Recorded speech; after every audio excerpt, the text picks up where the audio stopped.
Liftoff of the SpaceX Falcon 9 rocket, launching Dragon to the International Space Station.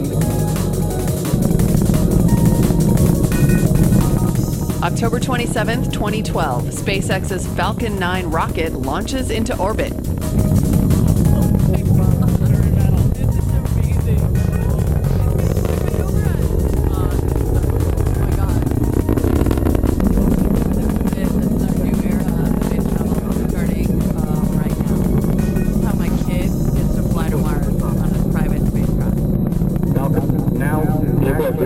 Aerodynamic pressure.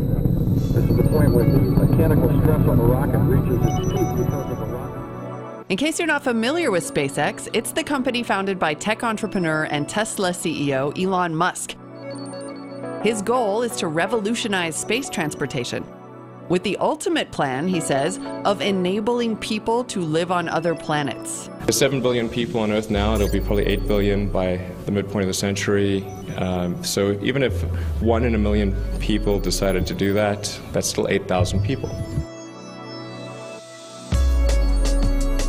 The Falcon 9 rocket was designed and built under a $1.6 billion contract with NASA.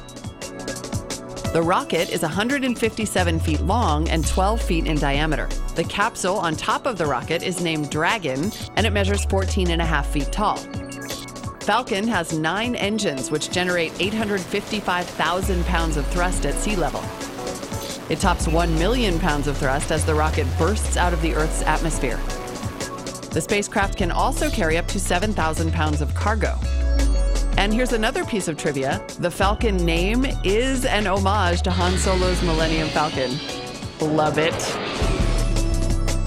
When I visited Cape Canaveral, Florida, home to NASA's launch operations, SpaceX was gearing up for its launch to send their capsule for a historic first delivery. The Dragon capsule will ride into space on top of SpaceX's Falcon 9 rocket. It'll deliver 1,000 pounds of cargo to the International Space Station, including ice cream. And more importantly, it will return with cargo. That's something that previously could only be accomplished by a shuttle. 3, 2, 1. The launch pretty much went off without a hitch. Falcon 9 has cleared the tower. One of the 9 engines failed during blastoff, but it still arrived safely at the International Space Station to deliver its payload. The SpaceX launch tonight marks the official start of commercial resupply missions by American companies operating out of U.S. spaceports, like the one right here in Florida. Weeks later, the Dragon capsule returned to Earth and splashed down off the coast of Baja California. This mission marks a major shift in the way that we travel into space in the future, from government-funded travel to private enterprise. And SpaceX and other companies have no intention of stopping at just delivering cargo. Eventually, the company wants to send people into space with the same Dragon capsule. Their goal is manned test flights in 2015. And SpaceX is not alone in this endeavor. Billionaire Richard Branson has formed Virgin Galactic.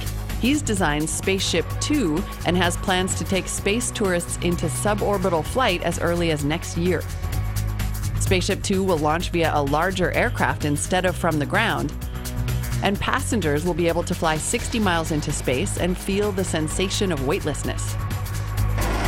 So while NASA and the Space Shuttle have been grounded, the future of space is now in the hands of private enterprise. And it looks like these companies are off to a pretty solid start.